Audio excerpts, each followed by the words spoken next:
Hello everyone, welcome to our Saturday Dhamma session.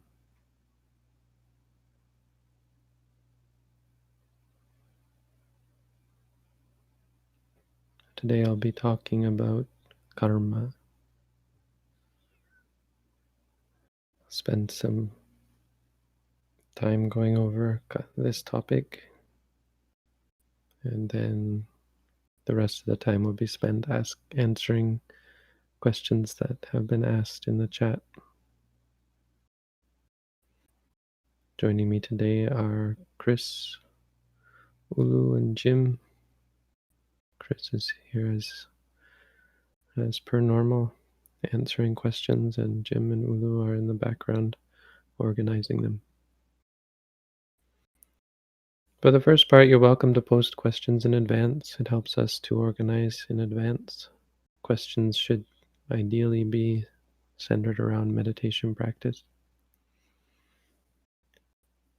You're welcome to make mindful conversation in chat. And of course, you're encouraged to close your eyes and cultivate mindfulness as a part of the listening process. There's no video for these sessions specifically because our hope is that this is a mindful session where we don't focus externally, but we focus internally. Try and be aware of what's going on inside, not what's going on outside.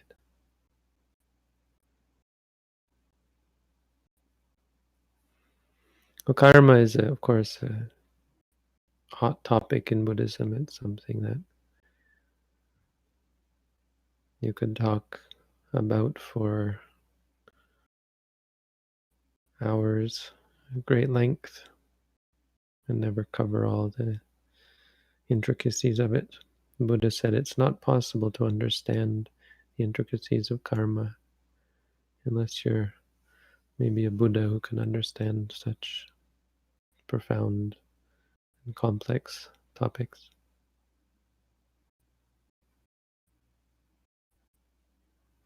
The first thing to understand about karma from a Buddhist perspective is that it's not really karma. And this is important because we often misunderstand what the Buddha meant when he used the word karma. See, at the time of the Buddha, there was a prevalent belief in action, belief in the potency of certain action.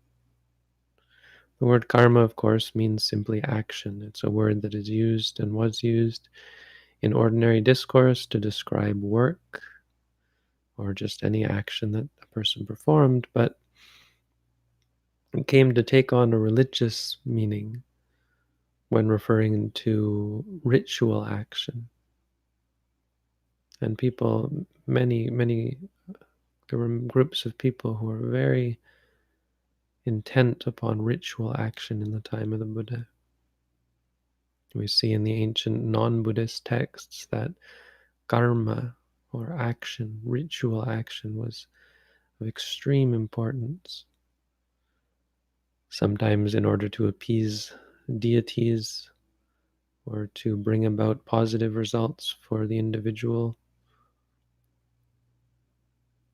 Sometimes just as a matter of course, because it was a religious duty, which might seem foreign to certain people, but if you're involved in organized religion or have been, you might identify with this, where you see the importance placed on certain ritual activities. And of course, we see this even in organized Buddhism, in different cultures, where it's important that you do things this way and don't do things that way. Don't point your feet at the Buddha.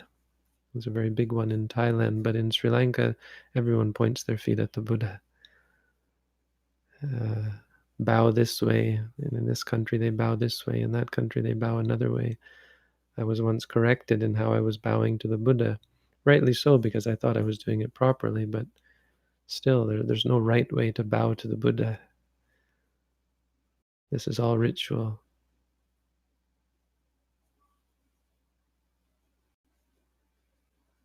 And this was alive and given great importance in the time of the Buddha. And so when the Buddha tried to explain his teachings and correct some of the misunderstandings and help people to overcome their superstitious nature, an understanding of true karma was important, or the aspect of our behavior that was truly potent. And so the Buddha said that Jetana was Kamma. He said, Jetanahang bhikkhave kammang vadami. He said, if you want the truth, if you look deeply at the truth of reality, you'll see that the actions themselves are not efficacious, they're not potent. It's our inclination, our state of mind, our jetana that is truly potent. So when we talk about karma in Buddhism, we're not actually talking about the act. The Buddha didn't believe in karma, didn't believe in action as being efficacious. He denied the potency of action.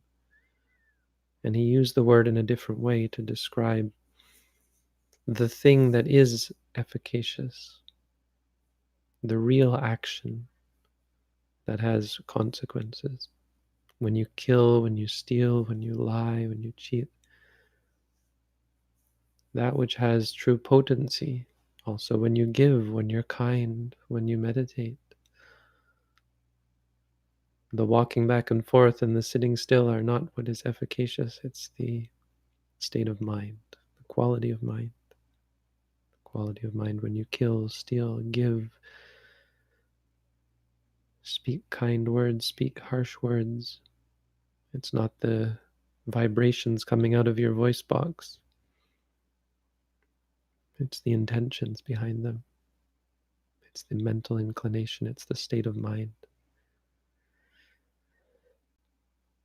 Because that state of mind is habit forming. It's habit forming and it is incriminating. Incriminating in that it makes you feel guilty afterwards. Or it leads you to wrong view, to believe that bad things are right. When you get angry and you act out of anger,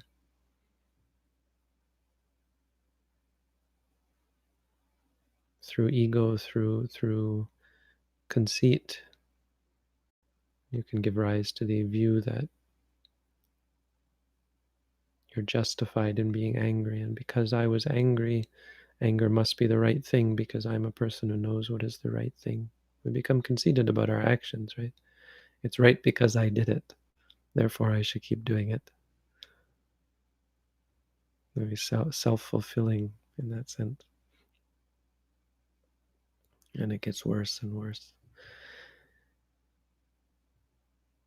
And leads us, of course, to do and say more unwholesome things. What is it that leads you to perform unwholesomeness? It's the state of mind, what we call unwholesome, like killing and stealing. If you don't have the intention behind it, suppose you step on an ant by mistake, then there's no inclination to kill. You haven't created any inclination to kill. You were never inclined to kill. It happened by accident. But when you intentionally do it, you cultivate the intention. You meant to do it.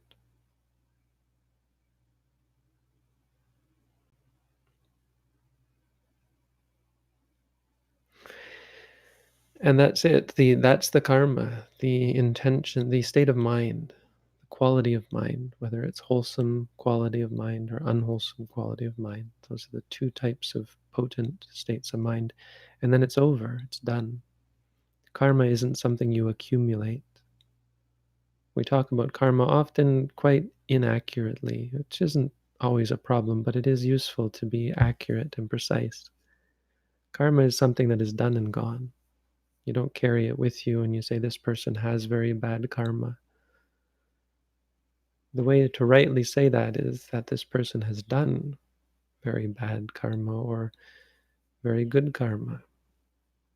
When we say a person has very good karma, we have to be clear that what we mean is in the past they have had and given rise to and made use of very wholesome or unwholesome states of mind, cultivated them and put them into action.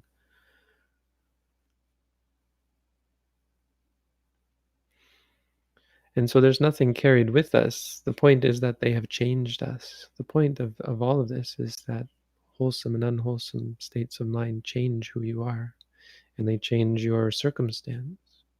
They change your circumstance in this life when people rightly denounce you for bad karma or rightly praise you for good karma.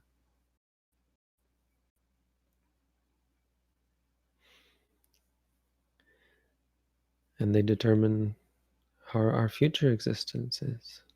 When you die and you are fixated on a certain type of karma that you've done in the past, or because of karma you've done in the past, your mind is twisted or straightened or pure or impure in a certain way, all because of your past karmas, past moments. In fact, every moment, this is why mindfulness is so important, because every moment we're potentially creating karma with greed, anger, delusion. If we're not mindful, or with clarity and mindfulness and wisdom, if we are clear and mindful. That's why meditation is so efficacious, so powerful,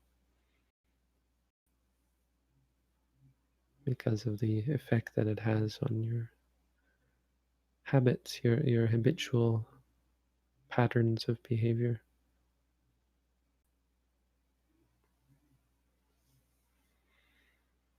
The traditional explanation of karma is that there are 12 types.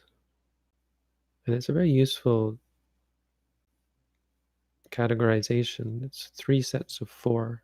It really describes some of the very basic workings of karma, with, of course, the qualifier that you can't really understand.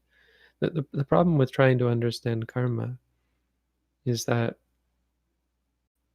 like any any law of physics, it conflicts with each other, right? It becomes complicated when mixed, because how many karmas have we performed in our lifetime? And they're all interacting with each other and with all the many other forces in the world. Karma isn't the only force. There are many external forces as well. Other people's karma. Someone might create their own karma to hurt you, and you can't think that it's your bad karma that they did that.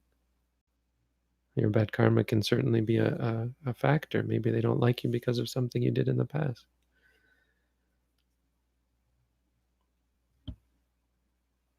But it's complicated. It's complicated, and yet we have a sense of how it works.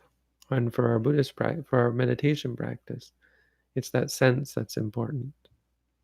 Our sense of how the world works leads us in the direction of understanding the truth.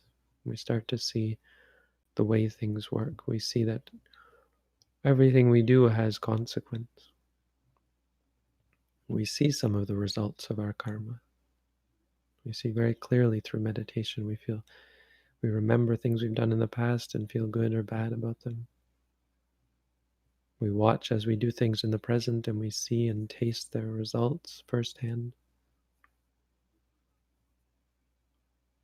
And we understand the consequences of what we do now for the future, how they will affect our future, and how they might create great danger for us if they're headed in the wrong direction. Based on these 12 factors. So the first set is when the karma gives results. Some karma gives a result in this lifetime. So when we talk about karma, it's not always talking about future lives. Ditta dhamma vedaniya karma, the karma that gives result in this life. This is a pretty easy one to see. Anyone who talks about there being no evidence of the law of karma doesn't really understand what we mean by karma. If you're an angry sort of person, it's going to affect your relationships with others, your opportunities in life, the decisions you make. The most fundamental way that karma affects our life is in the decisions and the way that we interact with our surroundings. Every decision we make, every reaction to our situations, every word we speak is influenced by our state of mind. So if you have an unwholesome state of mind, it ruins every single thing, every moment, every minute of your day, every interaction you have with another person will be karmic. Change your life. Meditation has such a profound effect on our life because it strikes at the very heart of our interactions with our universe. Just talking, not even talking about enlightenment and nibbana, just talking about the harmony in our life, the peace in our life, has such an influence. Of course, we can't stop all the other factors. We're never going to have a perfectly peaceful life. We've already cultivated so much potentially negative karma along with any good karma we've performed,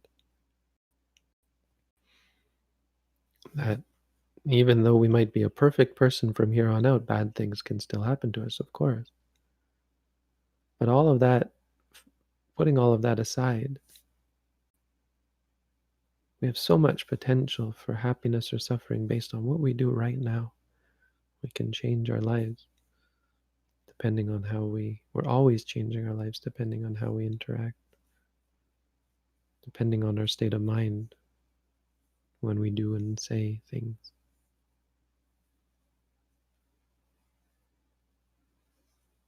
When we've done and said bad things, we'll feel guilty in this life. When we've done and said good things, it can make you so happy, confident, reassured, content. Isn't it great when you can think of yourself as a person free from blame? And how awful it is when you feel like you've done things that are blameworthy. The second is called upapajjavedaniya karma, karma that has a result in the next life. So this is the various ways in which we're born on our deathbed. It's a very important moment. It will affect your life, future life, things you do in this life, especially at the moment that you're dying, or especially as they influence the moment that you're dying, the moment of death will affect your next life. People can be born with sickness for that reason. You can be born rich or poor based on that sort of influence. It's very complicated, and it's not fair to say that a person's status in this life is completely dependent on their karma, but it certainly plays a factor.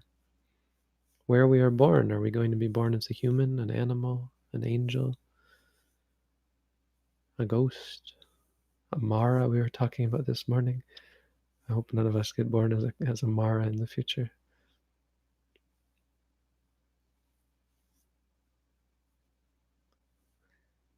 And third, karma that has a result in some future life. Yes, the things we do now can potentially affect us in any lifetime. And you see this in some of the ancient stories of where they were actually able to know what it was that they had done, or the Buddha was able to point out what they'd done. In the Jataka stories, you read about, oh, this is because in some long ago life, this person did this. In the Chakupala story, the first verse of the Dhammapada, he was a doctor in a past life, and this woman wouldn't pay him and was lying about his treatment working, and so he gave her some medicine that made her blind. And as a result of that bad karma, he became blind in his final life as a monk. Or you have the story of Chulapantaka, who was a king in a past life. Ancient times was a king, many, many lifetimes ago. And he was riding around the city, and he was on his elephant riding around in the hot sun, and he got sweaty, and he pulled out a pure white cloth and rubbed his face with it, pulled it away and saw that it was kind of grimy. And that simple act was enough to change his attitude towards life, because he saw impermanence. It had a profound effect on him, even though he may not have known for what reason, but just the sullying of the cloth, realizing that nothing is permanent. And it stuck with him, this idea that everything is subject to change. And so in his last life, he, because of whatever, for some very bad karma that he had done in another life, he was born unable to remember anything. In the past life, he had insulted an enlightened being, I think, calling him a dullard.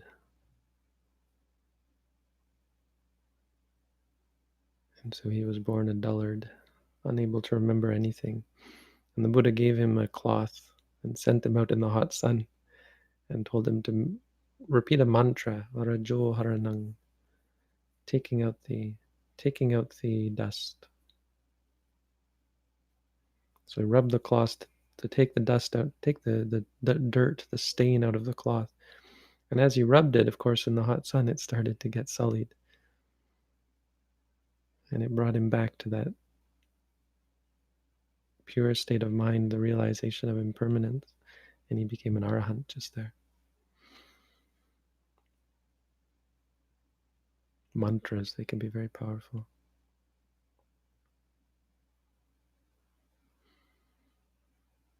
And the final of the four is called ahosi kamma. Karma that has already had its chance. Karma that is defunct. So some karma may never get the chance to give a result. And the importance of that is that it's not always the case. It's not always the case that things we do are going to have this result or that result. Sometimes they just might not have a chance to give result.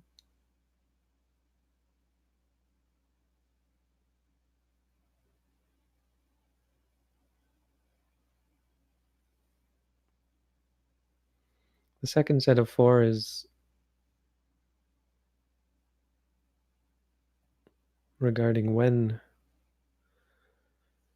the order in which karma gives result. And this relates to at the moment of death.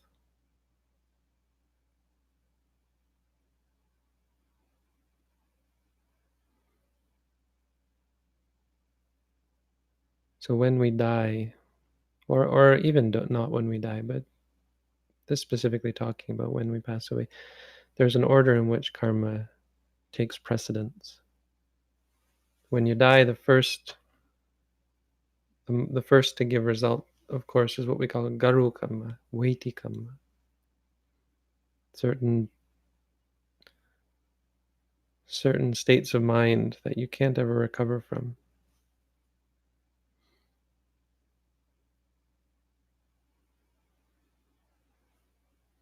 So, for example, the intentional killing of an enlightened being, or the intentional killing of your father or your mother, very weighty karma. Still focused on the intention. It has to be intentional, but enough intention that you actually follow through with the killing of your father or your mother, or an enlightened being.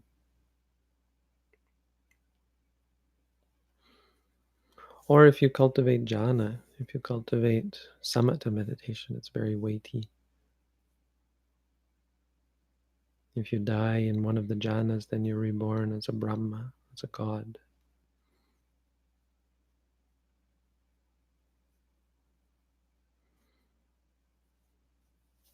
But if you haven't done any weighty karma when you die, then the next one is called bahula karma or achinna karma. And this is karma that you've done quite often. If you habitually perform or engage in cultivating the same sorts of mind states, constantly angry and performing angry actions,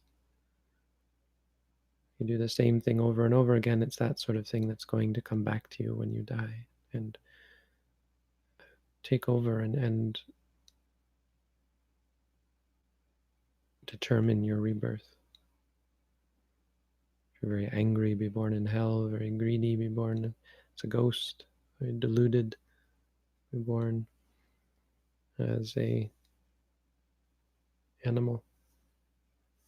If you keep the 5 precepts habitually, be born as a human being. If you keep the 8 precepts or do very wholesome things, be born as an angel.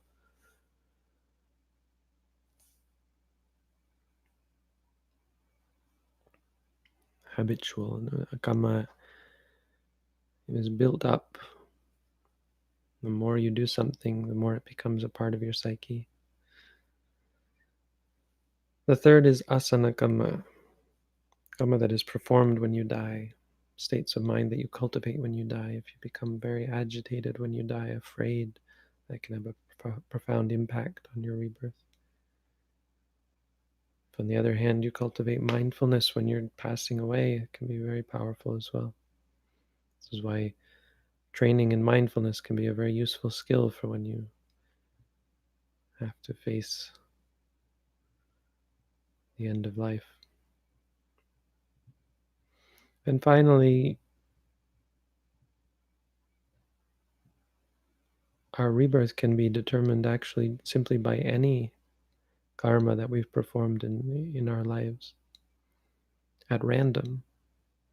Meaning you can be a very good person,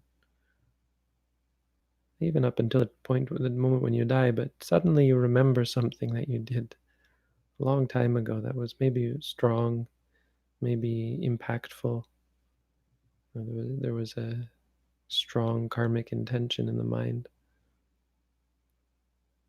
And you can be born completely opposite to your mental inclination at the time before you were dying. You can be a very good person at the end of your life and be born in hell. You can be a very bad person and be born in heaven. It can happen. If there's nothing really weighty, really habitual to get in the way. This is something you can see the truth about through meditation practice, because as you meditate, you'll see random things arise in the mind, things you thought you'd forgotten about. Because of the quality of mind, the focus and the clarity, many things are given the chance to come up during the time you're meditating. Remember things and things you've done, things that happened to you, things that had a karmic impact, events that had a karmic impact. And so meditation helps to clear some of this garbage out of the mind, and purify the mind, and sort these things out before you die. It's a very useful quality of meditation practice. But if it's not all cleared out when you die, that can come back to haunt you. The final set of karma is how karma interacts with other karma. As I said, karma affects other karma. So the first kind of karma is the one we think of. You do something, you have a mental intention, and it gives a result. This is called janaka karma. It's productive. You have an angry intention and you give rise to some action, some behavior, speech, or action, or even just mental states of anger in your mind. That has an impact. That can cause fruit, can bear fruit in the form of your relationships changing, your own physical health, your mental health.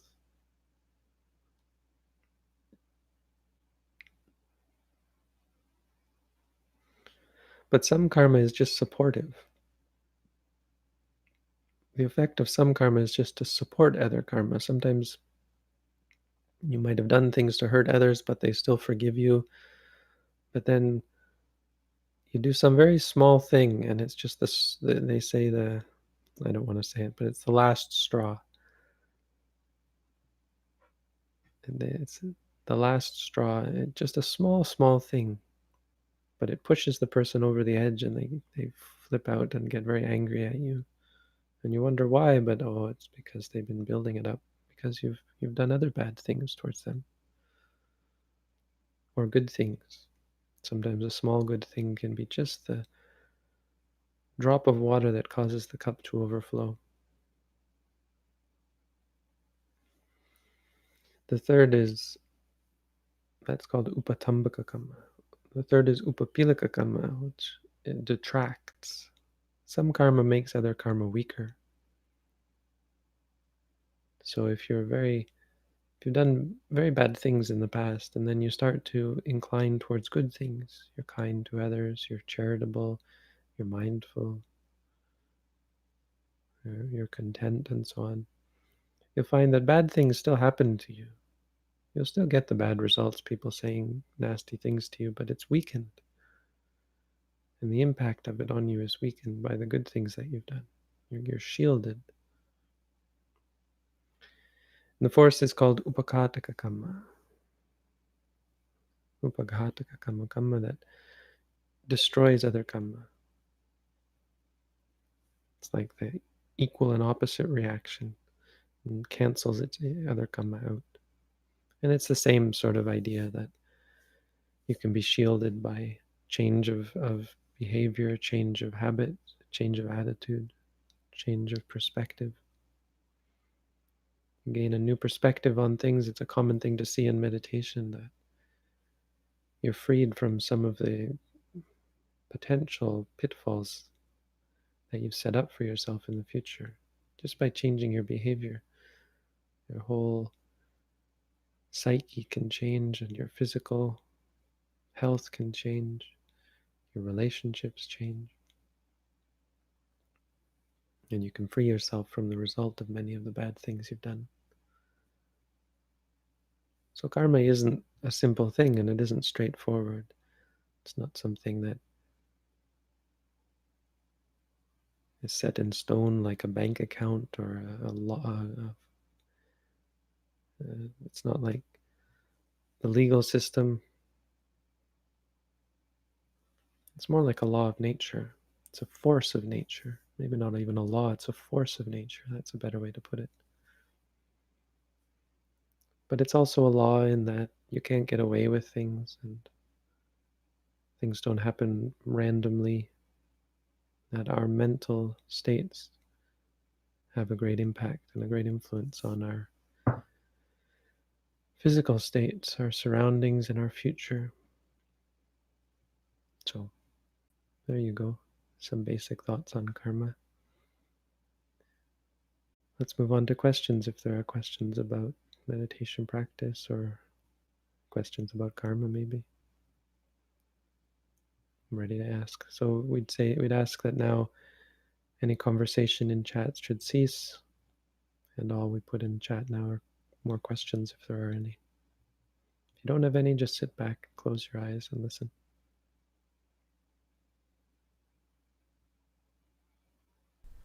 Okay, let's begin. How do you handle noting multiple feelings at once? If you just note one, you're ignoring the other. And when do you go back to the rising, falling, noting? So there's no magic in noting everything. Relating back to the idea of karma, we're trying to cultivate, in one way of phrasing it, positive karma. We're trying to cultivate positive states of mind, useful, wholesome states of mind that are conducive towards enlightenment. And that comes from noting what's happening in the present moment. But it's not a matter of noting every single thing. It's a matter of using the noting as a means of cultivating positive mind states. So when you say to yourself feeling, or if you feel angry, or if you feel desire, or if you feel calm, or so on, any sort of feeling, and you say calm, or angry, frustrated, wanting, etc., then you're cultivating positive states of mind. So it doesn't matter which one. Which you'd pick is the most prevalent, the clearest, the most um, whatever one is the most clear, you would note that one. And once you've noted one thing, then usually try to go back to the rising and falling after you note that. Going back to the rising and falling is just a useful means of keeping you focused and keeping you objective, so you don't pick and choose or you don't get obsessed with anything.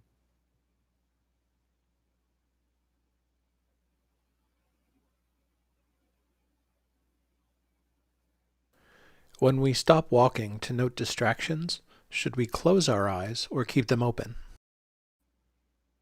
Either way, if it's not really intense, I would think you don't have to close your eyes. But if something is intense and you think it helps, you can close your eyes.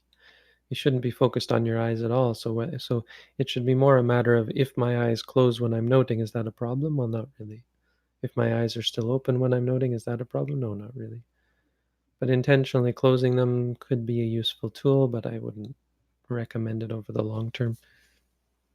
Your mind shouldn't be with your eyes at all. It should be with whatever's distracting you.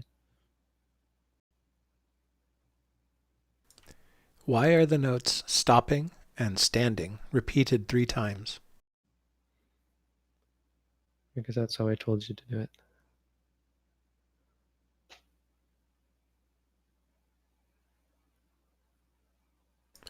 When pouring water in a cup, do I note pouring and observe the water flowing down, or do I note the tilting, gripping of my hand onto the bottle and observing the position and movement of the hand?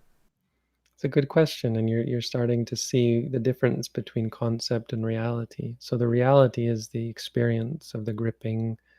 Tilting is, you have to be able to understand the important distinction, and the important distinction is concept and reality. Tilting isn't really very close to the ultimate reality, not as much as gripping is, right? Gripping is what you feel. You think of it as tilting, except that tilting is kind of related to the torque, right? The twisting of the wrist and so on. So you can note that, but your best is just to note feeling. Pouring is helpful only because it's kind of a big note. It's noting the big picture, and that's useful especially as a beginner, because noting everything can get quite intense. But as you get more skilled at it, you can try to note the feeling of bending and turning and so on. Note the movements of the body, because that's what you feel, so that's what you experience. But when you observe the water flowing down, that's not the pouring. That's not the action. That's a vision. That's what you're seeing. So that should be noted as seeing.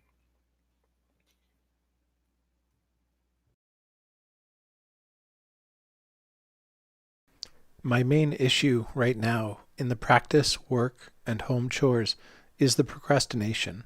From what I see, making resolutions helps, but it's still a hell. How could I face this situation?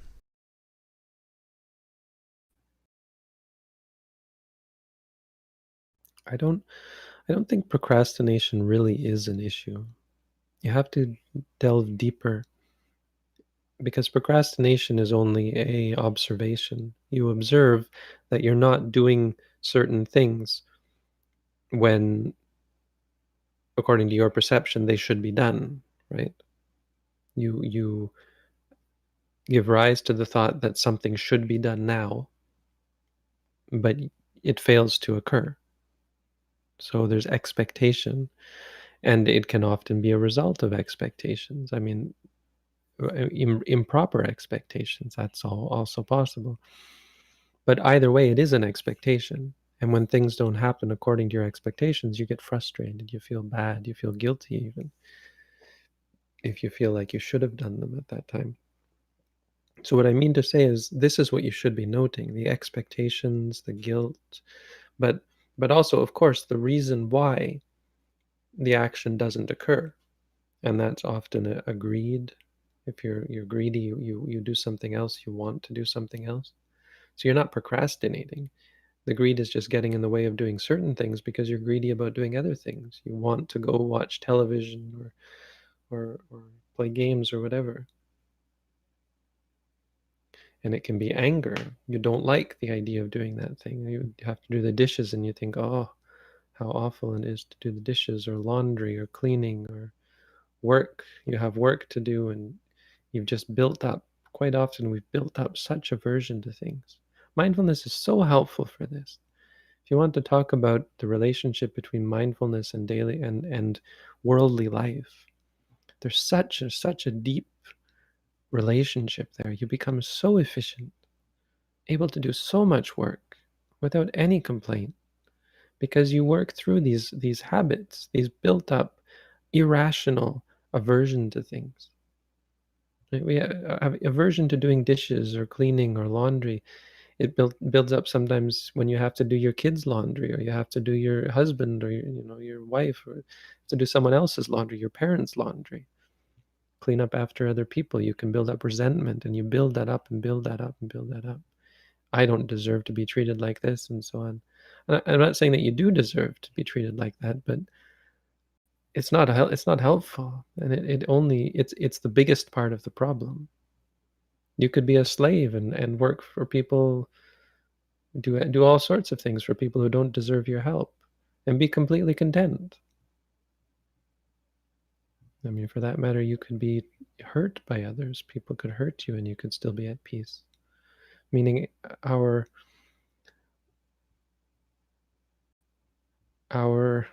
actions, the things we do in the world, are not the problem. So a huge part of why we fail to accomplish our goals, or why we suffer from the work that we have to do, and why we're inefficient at doing the work that we do is simply because of our attitude towards it. And if we freed ourselves from that, we wouldn't care so much about the work we have to do. If we work in a low-paying job, so much work these days is underpaid, and we can resent that. And of course, it's true. You don't deserve. You deserve to be treated better. Certainly, as human beings, we deserve to be treated well by our fellow human beings. But the truth is, our karma dictates very much our circumstance. And a big part of the teaching on karma is to help us just let go of it, to not be obsessed with good or bad results from karma. Understanding that a lot of our situation is already set in stone, and be resigned to the fact that I may never be rich, I may never be famous, I may never be healthy, well, someone who has a chronic illness. And let that go, and focus on what's truly important and what's truly under your influence, that what you can affect, and that's your state of mind towards it. So that's getting a bit far afield, but basically this is the huge part of why people procrastinate. Procrastination isn't a real thing. There's just lots of things that get in the way of you doing what you think you should be doing. And then there's, of course, the issue of putting too much burden on yourself, too much expectation on yourself when it's unrealistic sometimes.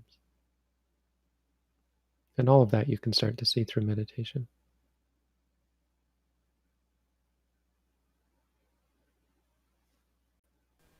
How do I counter the restlessness that comes with impatience and awareness of time during meditation, and that prevents me from sitting for longer periods of time. We don't quite counter things, we just focus on them. See, a part of the problem is going to be your desire to counter, thinking that you're somehow in control of it. But that's not how it works. Restlessness is a habit that you've built up. It's karma, right? Bad karma from the past that leads to the restlessness. And so there's no cure for it. There's only the understanding of it and the clarity of mind that changes that habit as you start to see more clearly the things that make you restless and see the restlessness more clearly so as to not encourage it and cultivate it. So we just try to say to ourselves, restless, restless. And you see, the thing about saying to yourself, restless, is it's patience. That's a patient attitude. You're patient with the impatience, not trying to make it go away, not trying to fix it, just acknowledging that you're impatient at this moment. And as you do that, of course, patience becomes your new habit. And the desire to sit longer can be a part of the problem because you think you should be sitting a certain amount of time and you're thinking about the time. It's a challenge of using a clock. It's a useful challenge. And a useful challenge is to eventually be able to set the timer and not be concerned about how much time is left, right? Because an important object of meditation is this obsession with time, the obsession with the timer when you meditate. There's nothing else to obsess over, so the mind fixates on how many minutes are left, how many minutes are left. And that's an important object of meditation. That's how you have to perceive that. See it as an object of meditation.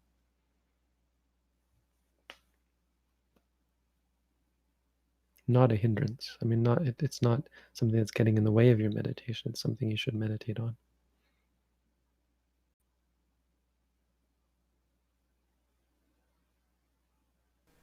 While meditating, I start to see reality as compartmentalized.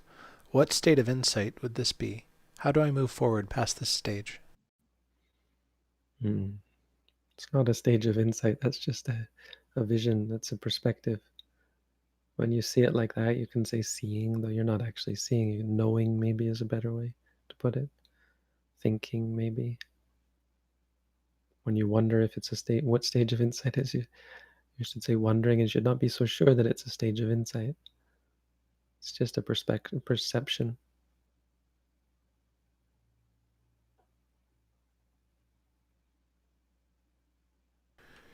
How can we see pain and thoughts clearly? For example, when noting pain, the mind instantly jumps to aversion. How does seeing something clearly help to overcome it?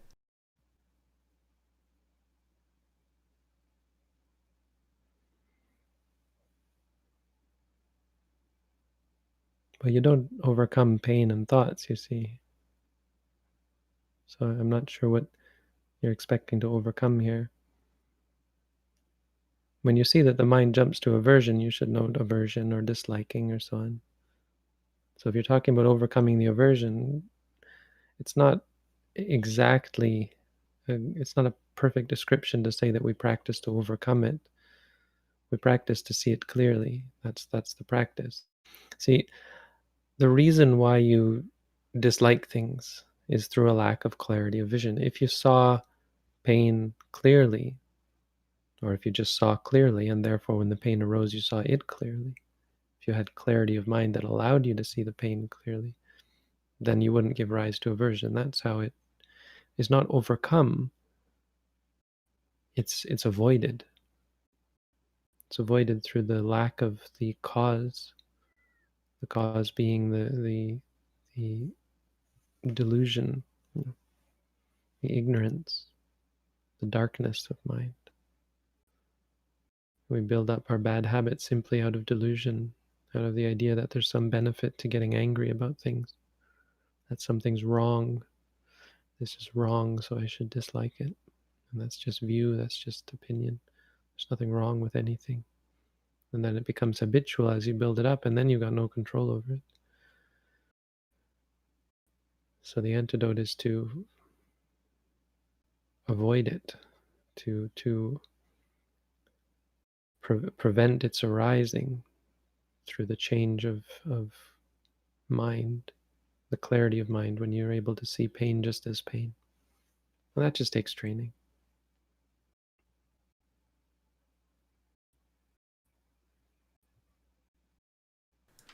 Why must I note when I go into deep, joyful meditation?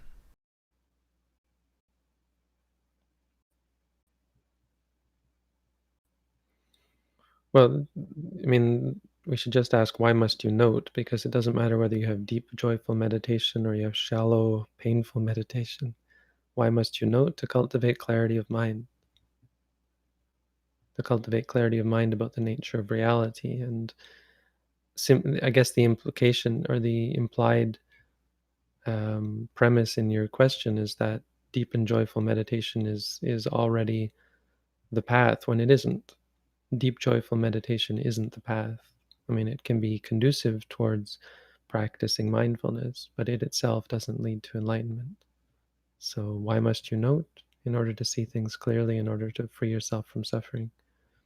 Being in deep joyful meditation won't do that, because it doesn't give rise to wisdom, not directly.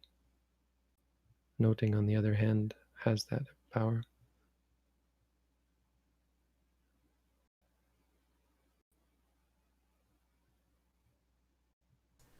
Is it right view that nothing happened to me in the past, nothing is about to happen to me in the future, only this is currently happening?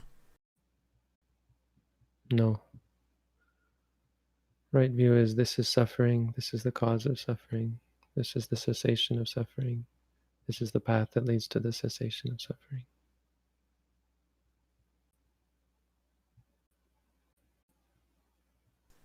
While doing walking practice, I notice when I note distracted, distracted, there is judgment too that I'm always distracted. Any advice? Well, you can say judging or even just thinking, but if you don't like the fact that you're always distracted, that might be a part. You can say disliking as well.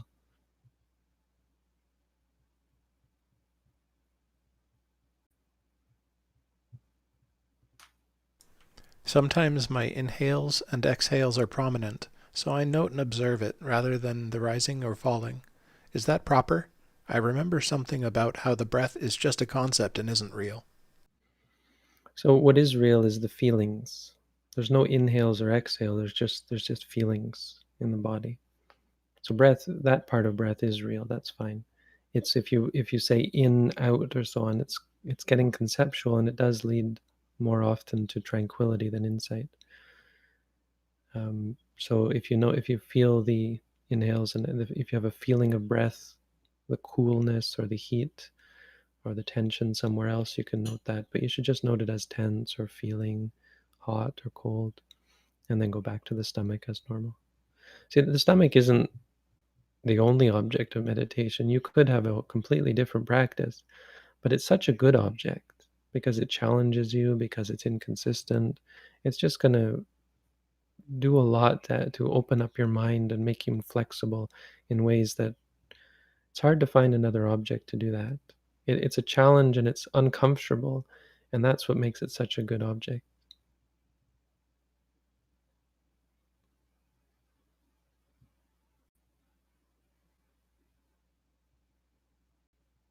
How do I know when I should adjust my leg position? Should I at all if I am diligently noting the numb leg, even though it interrupts the rising and falling sequence? Yeah, you don't have to note the numb leg forever. You can just ignore it after a while unless your mind goes out to it. But you don't need to adjust either. Numb leg it's a common thing. Just be careful when you stand up so you don't break your leg or something.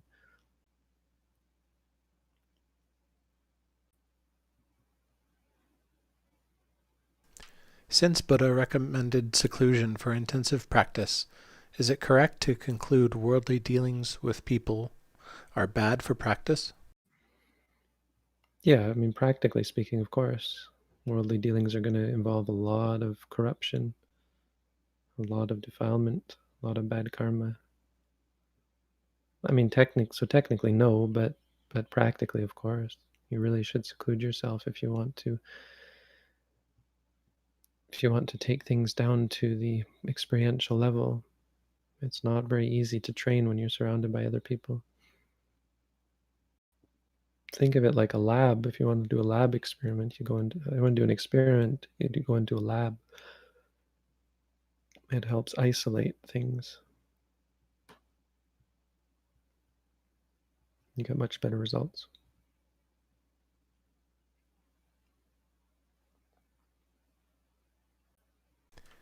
If in daily life we note starting with our posture in order to calm ourselves, does it follow to say that we should ground ourselves in formal meditation if we find that we are very lacking in calm? We don't note starting with our posture in order to calm ourselves. We're not trying to calm ourselves. We're trying to see clearly. So that goes for formal meditation doubly so. You should not be trying to calm yourself. If you do, you should note wanting or trying or something like that. Usually wanting if you want to be calm.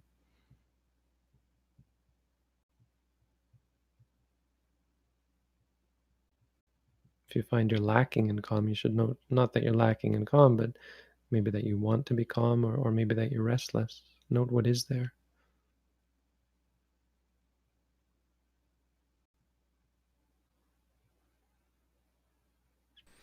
If I note, for example, calm, calm, the calmness soon goes away and I am left with the mantra only. Does this sound correct, or does it sound like I am giving the mantra too much prominence? Well, to be clear, once the calm is gone, you shouldn't keep saying calm, calm, right? So you won't be left with the mantra. Just stop saying it when the calm's gone. I mean, that's great. You're starting to see that everything goes away and nothing is going to last forever. And your mind gets that understanding deeply, so it stops clinging to things, to good things, but clinging also to bad things. When it lives anisito, which is independent.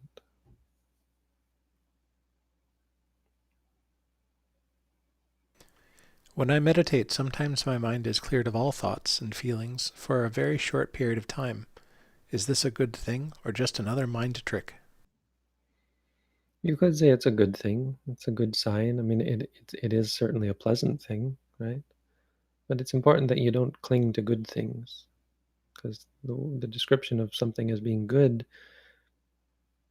is pretty relative. You know, it's good primarily because it's a result of good things, right? What's really good is mindfulness, but when you're mindful, lots of quote unquote good things come from it.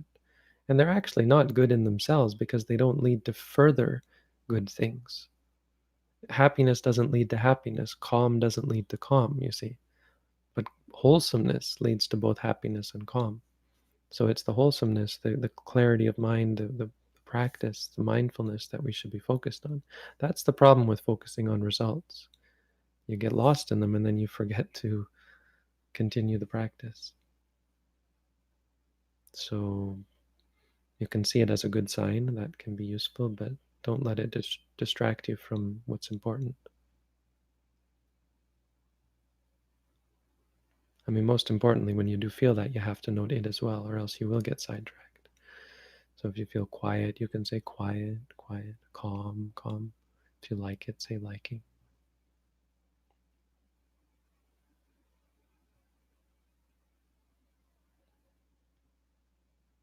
I've noticed that if I use noting meditation only, my mood is lower during the day than if I add a metta meditation.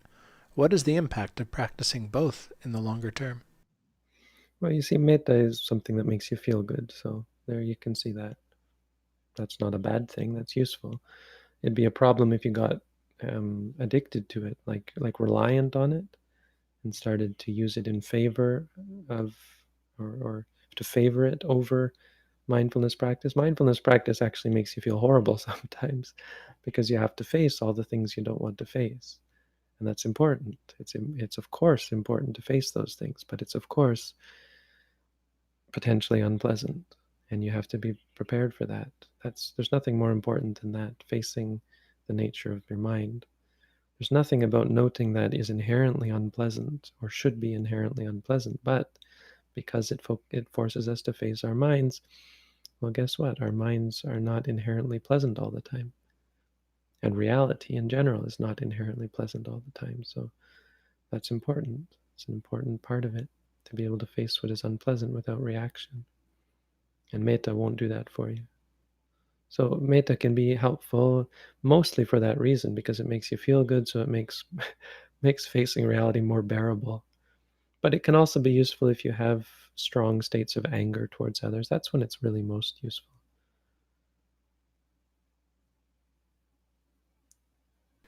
Bhante, we've crossed the hour. There are 4 more questions in Tier 1. All right, let's cut it at 4 then. Thank you all. 4 more questions. How can we understand what you're saying while also being mindful of hearing, sitting, etc.? Well, through training, you get better at it. You're able to talk even and be mindful, because at the moment when you're talking, it's only physical at that point. So you can just start saying to yourself, feeling when you feel your lips moving or so on. But it's not really important that you understand everything that I'm saying. Often the concern in your mind that you want to, or the worry that you're being mindfulness is going to get in the way of you understanding. Sometimes that gets in the way of understanding. So don't worry about it. You don't actually have to understand everything that I say. If you say to yourself, hearing, it's much more valuable. But what's going to happen is your mind will go back and forth, and even without trying to note things, or more when you don't try to do any mindfulness practice during the time you're listening, your mind will still get lost, get distracted. You're not going to be focused on everything I say anyway. The mind is unpredictable, so don't worry about that. Certainly pick up the practice of mindfulness even when listening to the Dhamma. You might not want to go too intense, especially before you're skilled at it, but for sure don't forget to note just because you're listening to a talk. Otherwise, the whole talk is useless because you weren't actually practicing it. Well, it's much less useful. When walking in a place, for example the supermarket, other than noting walking, how do we note what is actually leading us there? Is it the intention, or wanting, or what? We don't note what leads us to things. I'm not sure where it sounds like you're curious, you're wondering what it is that leads you to go to the supermarket or something. We're only interested in what's happening here and now. So when you want to go to the supermarket, then you would note wanting. But when you're walking, we're not concerned with what led us to walk. We're just concerned with the walking.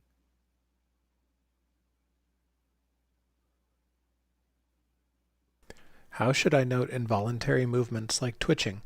Is it enough to note them after they happen, or should they be ignored because there was no intent behind them? You note them after they happen. You can also, if you're more focused on the fact that you knew that happened, or you're aware that it happened, you can say aware, or how you reacted to it, or that sort of thing. Note that.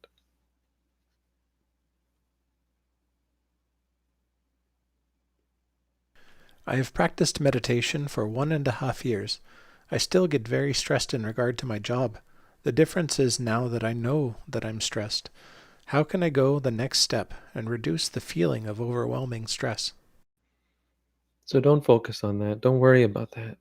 You see, because that'll make you more stressed if you worry. But that don't focus on reducing the stress ever. Do exactly what you're doing. Knowing that you're stressed is great. Why is it great? It's great because that changes your psyche. Seeing the stress, right? The first noble truth is suffering, seeing suffering. And that works because our desire is for those things that cause us suffering. We actually have desire for them. We actually intentionally put ourselves in a position of suffering. We think, yes, I'll do this thing that's making me suffer. I mean, we don't verbalize it or conceive of it as a thought, but that's the order of events. And that will only change when we see excruciatingly clearly that that's not a good thing, that it isn't the case that doing this will be good for me. That only comes by seeing again and again and again, and realizing that there is no benefit to getting stressed out. Why do you get stressed out? Because you think, or you don't think, your mind is of the habit. It's of the inclination, the belief the inherent deep belief that that's the way to do work, right? It's just a habit. Watch yourself perform that habit again and again and again. Watch how much suffering it's causing you. Watch how stressful it is. Just keep watching. Keep watching until your mind your mind says, oh wait, this isn't actually good for me. That's when change occurs. So there's no next step. There's only the first step again and again and again with patience. That really deeply changes you because you see, it's so different from how we think about solving problems. And that's the point. If the way we thought about solving problems was the right way, we would have solved them by now. But it's wrong. It's not right. Solving problems is not the answer. Fixing things, changing things, not the answer. Seeing them clearly cuts deeper than that. It changes everything.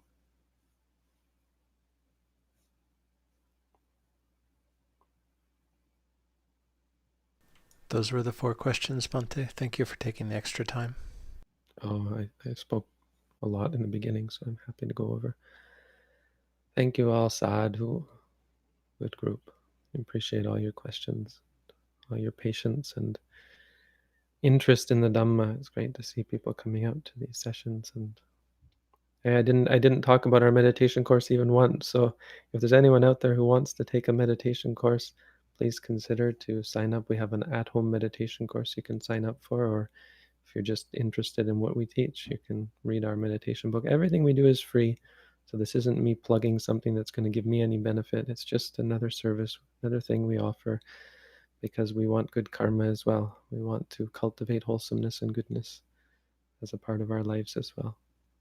So thank you all for coming out. Sadhu. And thank you, Sadhu. Chris and Ulu and Jim, for your help. Have a good week, everyone.